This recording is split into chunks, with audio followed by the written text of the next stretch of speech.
Hello everyone, welcome to another episode of Two Set Violin. So we're at an auction house called Tarisio, and what they do is buy and sell fine instruments. And they've kindly invited us to give you guys a quick tour around their place. We think it'll be really cool to show the world of violin instruments because it's a pretty crazy world. There are these legendary historical makers. Some of the violins are known to have like the most legendary sounds, and they're played by legendary players. They're a little bit like artworks as well. Yeah, imagine like the Picassos of instruments. Yeah, all the Mona Lisas. Yes, and we're going to have Carlos, who you're going to meet soon, explain to everyone what they do. We'll be answering a lot of questions, and we hope you guys watching will also learn a lot too.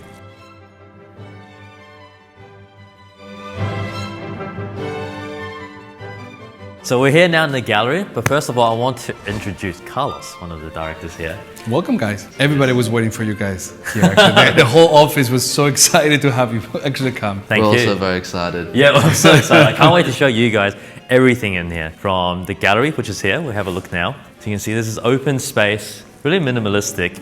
They even have like instruments over here right now. This is space, actually, this gallery is meant for people to come and feel free that they can play the instrument. All the instruments for the auction are accessible to clients, so they can come here, play.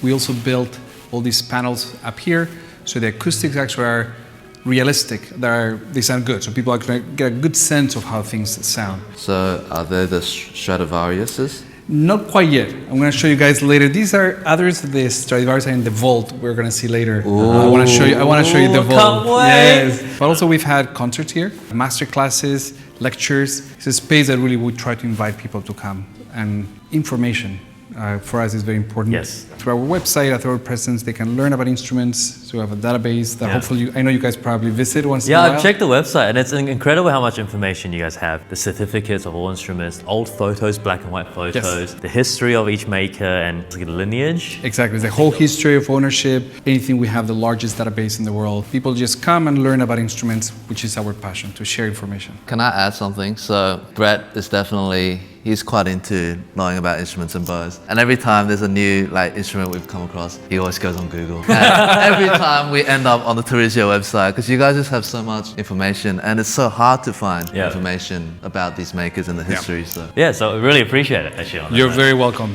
All right, so now we're going to the workshop. So the idea of this was that we wanted to make sure that everybody could share and participate on the workshop. So all these sort of like fishbowl, the idea is that not to hide any secrets. That Elizabeth and Rachel discussing instruments is that people can see how instruments are repaired, built. Wow, and so you must really have to have like professionals looking after these instruments. Absolutely. Part of the responsibility of selling these instruments also to be able to care for them. So we can actually have 4 different luthiers here. So it's a full service, making, repairing, adjusting. For the repairing side of things, have you ever had like crazy incidents that... Oh, we have had the incidents, but clients have brought us after the accident pieces and we have to put it all together. Like literally in a shoebox. It's very traumatic, and we've put them back together in a way that you couldn't see anything. And how long does that usually take? Each part, like the process of restoring, is an art. It takes hours and hours and hours. So the restoration of something that has been through an accident could be years.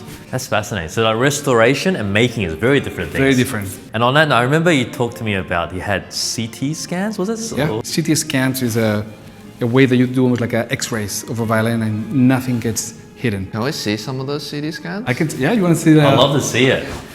Yeah, That's so incredible. Spin and do fun things. Yeah, you can see going through the insides of the violin. No way. So what does this help you guys do on a daily basis? It helps deciphering the insides, what the eye cannot see, densities, thicknesses, a lot of the technical aspects of the violin to see, the work that has been done, so we don't miss anything. Yeah. So actually, I remember at one point, Carlos, you talked about how makers do their best to make the exact copy. Yes. And a CT scan can pick out the most nuanced parts. You can't hide anything from the CT Can't scan. hide anything. You Wow. can't hide absolutely anything. It is really like an X-ray of anything. Yeah. It shows and exposes pretty much anything. Look at that, CSI. What are the goggles for? Those up yeah. there. So actually, there's like little magnifying glasses on. Oh, So magnifying. it's really good actually if Elizabeth's doing like touch-up work or something like that. Whoa. Touch up. Touch up work. No pressure. So this is the vault. The code is 1234. And we go, yeah. So, whoa. You know what this feels like? When you're in the Harry Potter world about to pick a wand. I'm so scared I'm gonna like You don't trip. knock something. This is where all the instruments come back at night, but also where we store multi-million-dollar prizes here. Okay. So particularly in these glass doors, we carry a lot of history and a lot of value. Let's pick a random thing. For example, this one from a Strad, Golden Period Strad. Oh, that's beautiful. This is one of my favorites. This is actually Wow. a Warner violin that belonged to Chrysler.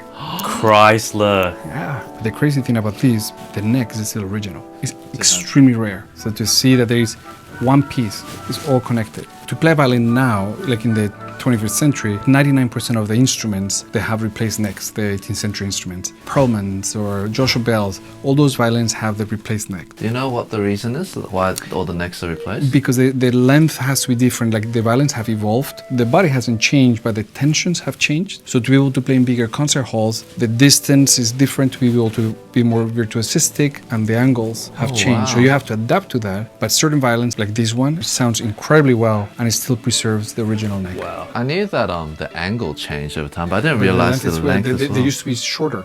Wow. Yeah. I mean, this actually it has adapted. That's why you see a wedge here. Oh. So that's the only thing that violins have changed. The science is to adapt to play, in a big concert hall, you could have more power. But so to see something like this, I cannot emphasize how rare it is to find something, especially of this quality. And it's very rare. Chrysler. And it's Chrysler's. Chrysler's like the daddy of violins. Yeah. This, another Golden Period Strad. Down in the bottom, Del Jesu. Whoa. My hands are sweating just looking at it. Imagine you trip and the camera just like knocks into that, and then you're in debt for the rest of your Like life. you pull it, everything collapses. Oh. What makes this vault also very special is that when it was built, this entire shop actually have two generations of different dealers. This always was built for a violin shop by Jacques Francais, which is one of the greatest violin dealers. When he built this vault, he had to ask for a specific and a special permit. So there are no sprinklers, there is no water in this room. So it's fireproof, waterproof as well. So this vault has seen more Stradivari's than probably anywhere else in the world. That's incredible. Yeah. I feel like like those cartoons when you're like the pirate ships and you land in the golden treasure. That feels like I'm Yeah, it's like, doing that right now. wow. This is actually the suitcase of Isaac Stern where he carried his tales for the concerts, which are inside here. And this was made by Louis Vuitton for him. After he died, we were asked to sell the estate of Isaac Stern, and this is something that we kept. Carlos, do you know like every instrument in here? If we point at it, you'll know it. I should know most of them, yes. Which is not easy because we sell about 3,000 instruments per year. Whoa.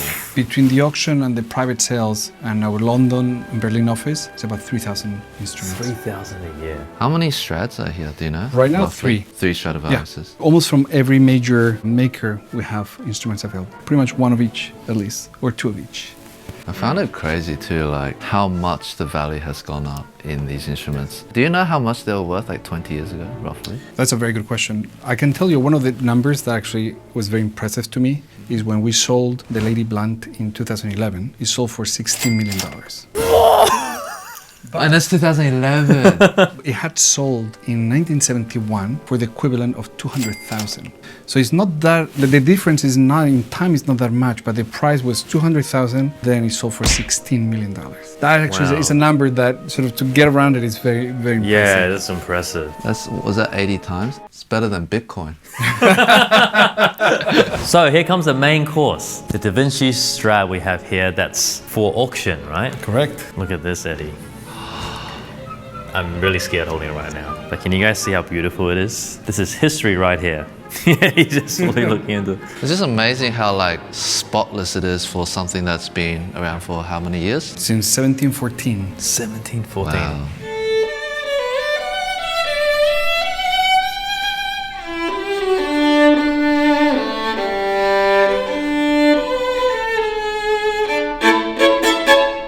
I'm so scared I'm gonna scratch it. Why is it called the Da Vinci? It has no relation to Da Vinci, but it was given by a dealer. There were three instruments that this dealer baptized, all Renaissance artists: Titian, the Michelangelo, and the Da Vinci. I think what makes this violin quite special First, that it's been over 20 years since something similar to this has come to the auction. Something from sort of the apex of Stradivarius, like 1714, it's been over 20 years. Wow. So it is a big deal, and we're very, very excited to have this one in particular. I mean, not only actually is in incredible shape, but its history is incredible. To know that this violin was the soundtrack to The Wizard of Oz and other things. I mean, this was owned by Tosha Seidel, one of the greatest violinists. He was a classmate of Heifetz. He was the competition to Heifetz.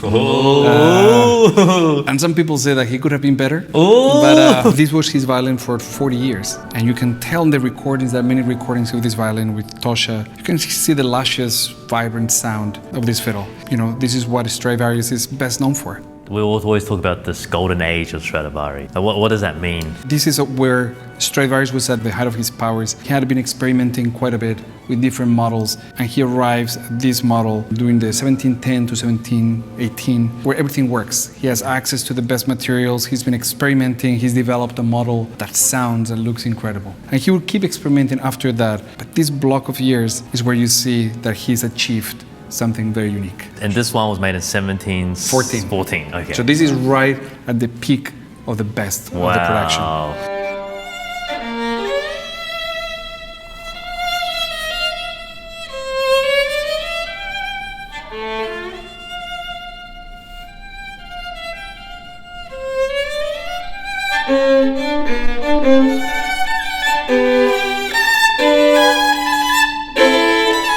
That's a really nice book too. You guys actually sound so good. I mean, it's actually kind of amazing. No matter like the amount of work that you do outside of playing, but how you keep yourself in practice is truly impressive. Oh, thank you. Appreciate No, it. truly, I really mean that. It's very, very impressive. We really try to find as much time as we can. And you walk the walk with the practice. Yeah. So at least we can enjoy these instruments. Yes. You know?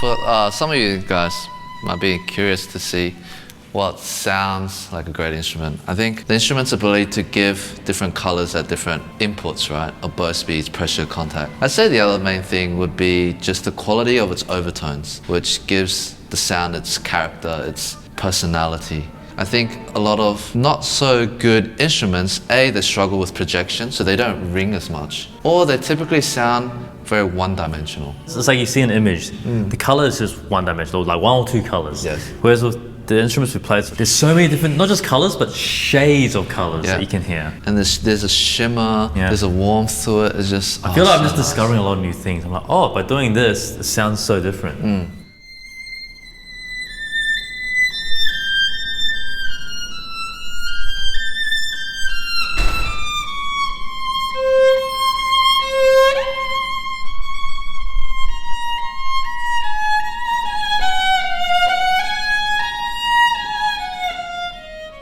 And on the auction, how does that work with the auction? Yeah, because Brett really liked it. He played it. They're gonna buy it. Yes, yes. So I want to be the He's first. asking for a friend. Yeah, a friend. So the auction is very simple, actually. You know, it is important, of course, that people see it, play it. People can. We have all the information available, and it's going to tour. I'm actually going to take the violin to Europe next week, and then it's going to make its way to Asia. But the actual bidding happens online. So whether it is $10 or lots of millions, it happens through online. It's a very transparent process. You know, when we sold the Lady Blunt for $60 million that we were talking, that was online. Clicking. That's incredible. Is there like a minimum though? Yes. Or you can actually start at $10? No, that's like that. Oh, we have a chance. $10. There is a minimum that is going to start, but the sky's the limit for something like this. I Yeah. think it's a very unique opportunity. It's definitely a collector's thing. It's so Collectors, unique. but I hope actually it's a collector that maybe loans it Yes. to a player on stage. I'm up for the sign up for loans as well. Asking the for loan. patrons? Yes, Oh, yes, patrons, please. Well, I mean, like, I think you're right. We played a few Stradivariuses in the last 2-3 years. And you can definitely tell, you know, they're all great instruments, but there's difference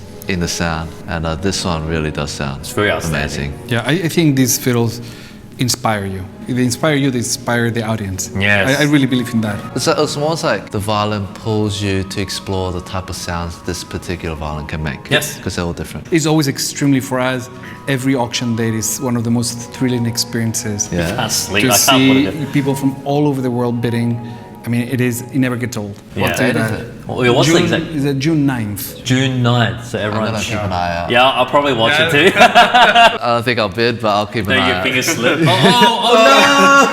Oh, Oops, all my life savings. Probably not anymore. no! Not like 10x, like everything. But I'm glad that you guys had the opportunity to play it.